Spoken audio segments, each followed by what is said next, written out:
Praise the Lord. நாள் 6 தியான பகுதி ஆதியாகமம் 11ஆம் அதிகாரம் மற்றும் 12ஆம் அதிகாரம். 11ஆம் அதிகாரத்தை நாம் வாசிப்போமானால், இதில் மனிதர்கள் எப்படி பூமி எங்கும் சிதறி போனார்கள் என்பவற்றை குறித்தும் சேமுடைய வம்ச வரலாறுகளை குறித்தும் எழுதப்பட்டிருக்கிறது. இதில் பூமி எங்கும் ஒரே வாசியும் ஒரே விதமான பேச்சும் இருந்ததாம். இப்பொழுது நாம் பார்க்கிற இத்தனை மொழிகள் இருந்ததில்லை. கர்த்தர் ஆதாம் ஏவாளை உண்டாக்கின பொழுது அவர்களுக்கு ஒரு பொதுவான மொழியை கொடுத்திருந்தார். அந்த மொழியில்தான் ஜனங்கள் எல்லாரும் வாழ்ந்து வந்தார்கள். அந்த சமயத்தில் ஜனங்கள் ஒவ்வொரு இடமாக பிரயாணப்பட்டு செல்லுகிற பரதேசிகளைப் போல வாழ்ந்து வந்தார்கள். அவர்களுக்கு என்று ஒரு இருப்பிடம் இருந்ததில்லை. அப்பொழுது அவர்கள் சினையார் தேசத்திலே வந்தபோது அந்த சமபூமியை கண்டு இங்கே நாம் குடியிருப்போம் என்பதாக நினைத்தார்கள். அந்த இடத்தில் அவர்களுக்கு செங்கலும் நிலக்கீலும் கிடைத்தது. அதை வைத்து அவர்கள் தங்களுக்கென்று இல்லங்களை உருவாக்கி கொண்டார்கள். மேலும் அவர்கள் நாம் வேறெங்கும் சிதறி போகாதபடிக்கு நமக்கு நகரத்தையும் பெரிய கோபுரங்களையும் கட்டி நமக்கு பெயரை உண்டாக்குவோம் என்பதாக சொல்லிக் கொண்டார்கள். அப்பொழுது அவர்கள் ஒரு நகரத்தை, ஒரு பெரிய கோபுரத்தை கட்ட ஆரம்பித்தார்கள். அதுதான் பாபேல் கோபுரம். இதில் எப்பொழுது நடைபெற்றது என்றால், காமின் குமாரனாகிய கூசின் மகன் நிம்ரோத் என்பவனுடைய காலத்தில். அப்பொழுது அவன் ஜனங்களை தன் கையில் கீழ் வைத்து ஆட்சி செய்யும் பொழுது அவன் தனக்கு பெயர் உண்டாக்க வேண்டும் என்று சொல்லி பாபேல் என்னும் ஒரு கோபுரத்தை கட்டும்படி அது உயர்ந்திருக்க வேண்டும் என்றும் அவன் விரும்பினான். எனவே அவர்கள் தங்கள் கிடைத்த செங்கலையும் நிலக்கீழையும் வைத்து கோபுரங்களை கட்டத் துவங்கினார்கள். அப்பொழுது மனிதர்கள் ஒரே பாஷையை பேசினார்கள். ஆனால் ஆண்டவராகிய கர்த்தர் மனிதர்களை பழுகி பெருகி பூமி நிரப்பும்படி சொன்னார். மனிதர்களோ பூமி முழுவதும் செல்ல விரும்பாமல் அவர் ஒன்றாய் குடியிருந்து இங்கே நாம் இருப்போம் என்பதாக விரும்பினதின் நிமித்தமாக கர்த்தர் அவர்களை சிதறடிக்கும்படிக்காகவே ஒருவர் பேசுவது மற்றொருவருக்கு புரியாதபடிக்கு அவருடைய பாஷைகளை எல்லாம் கர்த்தர் குழப்பி போட்டார். அது நிமித்தமாகவே இன்று இத்தனை மொழிகள் உலகத்தில் இருக்கின்றன. அந்த சமயத்தில் ஒருவர் பேசுவது ஒருவருக்கு புரியாதது நிமித்தமாகவே அவர்கள் ஒருவரை ஒருவர் சொல்லுகிற காரியம் இன்னதென்று அறியாமல் உணராமல் இருந்தார்கள். அதிலும் சிலர் பேசுகிற மொழி சிலருக்கு புரிகிற வண்ணமாய் இருந்தது. எனவே எல்லாரும் தங்கள் குடும்பங்கள் என்ற அந்த உறவை விட்டு அவர்களோடு பேசின மொழி யார் யாருக்கு புரிந்ததோ அவர்களோடு கூட இணைந்து அவர்கள் வெவ்வேறு இடங்களுக்கு இடம்பெயர்ந்து செல்ல ஆரம்பித்தார்கள். இது நிமித்தமாகவே வெவ்வேறு தேசங்களும் ஜாதிகளும் உண்டாயிருந்தது என்பதாக கடந்த அதிகாரத்தில் நாம் வாசித்திருந்தோம். இந்த உலகத்தில் இருக்கிற பல மொழிகளை நாம் பார்க்கிறோம். ஒவ்வொரு தேசத்திற்கும் ஒவ்வொரு மொழிகள் இருக்கின்றன. இவர்கள் எப்படி உருவானது என்றால், அந்த நாட்களில் அவர்கள் குடி இருந்தது நிமித்தமாக அவர்களுக்கு பிறக்கிற பிள்ளைகள் அதே மொழியை பேசவும் படிக்கவும் கற்றுக்கொண்டார்கள். அப்படிதான் மொழிகள் உலகமெங்கும் பரவ ஆரம்பித்தது. மேலும் இதற்கு பின்பாக சேமுடைய சந்ததி குறித்து எழுதப்பட்டிருக்கிறது. சேம் 100 வயதான போது அர்பக்சாத்தை பெற்றான். சேம் அர்பக்சாத்தை பெற்ற பின் 500 வருடம் உயிரோடு இருந்தான். அர்பக்சாத் 35 வயதான போது சாலாவை பெற்றான். அர்பக்சாத் சாலாவை பெற்ற பின் 400 வருஷம் உயிரோடு இருந்தான். சாலா 30 வயதான போது ஏபேரை பெற்றான். சாலா ஏபேரை பெற்ற பின் 403 வருஷம் உயிரோடு இருந்தான்.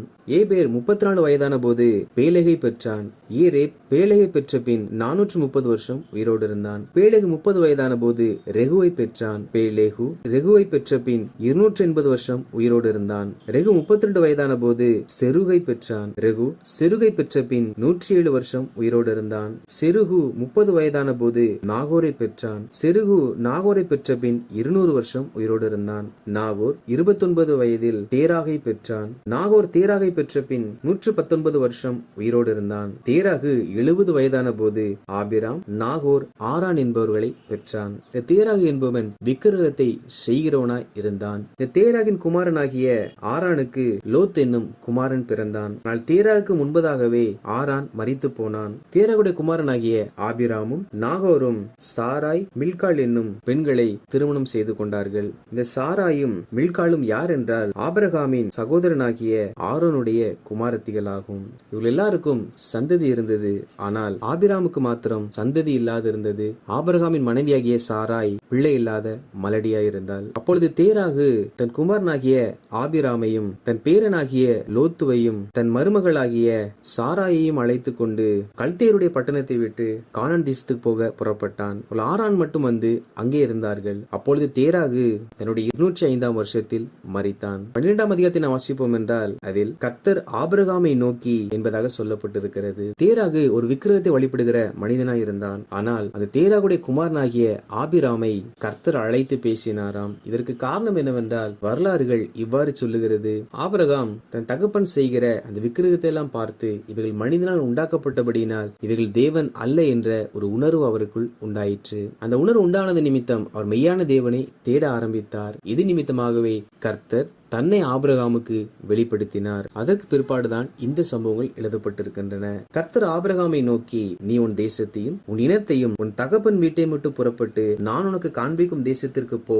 நான் உன்னை பெரிய ஜாதியாக்கி உன்னை ஆசீர்வதித்து உன் பேரை பெருமைப்படுத்துவேன், நீ ஆசீர்வாதமாய் இருப்பாய் என்பதாக சொன்னார். கர்த்தர் ஆபிரகாமோடு இந்த வார்த்தைகளை பேசும் பொழுது அவருக்கு 75 வயதாகும். அந்த சமயத்தில் கர்த்தர், நீ உன் உறவினர்கள் உன் இனத்தார் எல்லாரையும் விட்டு நான் உனக்கு காண்பிக்கும் தேசத்திற்கு போ, அப்பொழுது நான் உன்னை பெரிய ஜாதியாக்குவேன் என்பதாக வாக்குரைத்திருக்கிறார். கர்த்தர் ஆபிராமுக்கு வாக்குத்தத்தம் செய்தார். அது என்னவென்றால், உன்னை பெரிய ஜாதியாக்குவேன் என்று. அந்த வாக்குத்தத்தம் செய்ய வேண்டும் என்றால் அதற்கு ஒரு கீழ்ப்படிய வேண்டிய கட்டளையை குறித்தும் கர்த்தர் இதில் சொல்லியிருக்கிறார். நீ உன் இனத்தை விட்டு நான் காண்பிக்கும் தேசத்திற்கு போ, அதுவே அதற்குரிய கட்டளைகளும் ஆகும். ஆண்டவர் நமக்கு அநேக வாக்குத்தத்தங்களை செய்வார். அவைகள் நிறைவேற வேண்டும் என்றால் அந்த வாக்குத்தத்தத்தோடு கூட இருக்கக்கூடிய கட்டளைகளுக்கு நாம் கீழ்ப்படிய வேண்டும்.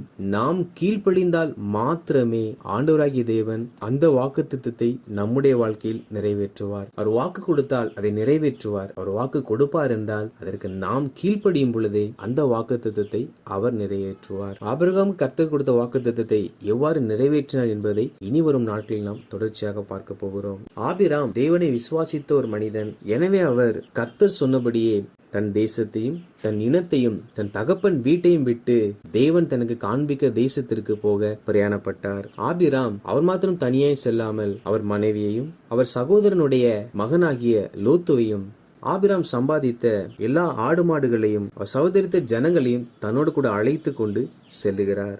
ஆபிராம் ஆரானை விட்டு புறப்பட்டு கானானியர்கள் குடியிருந்த மோரே என்னும் சமபூமி மட்டும் வந்து அங்கே தங்கினார்.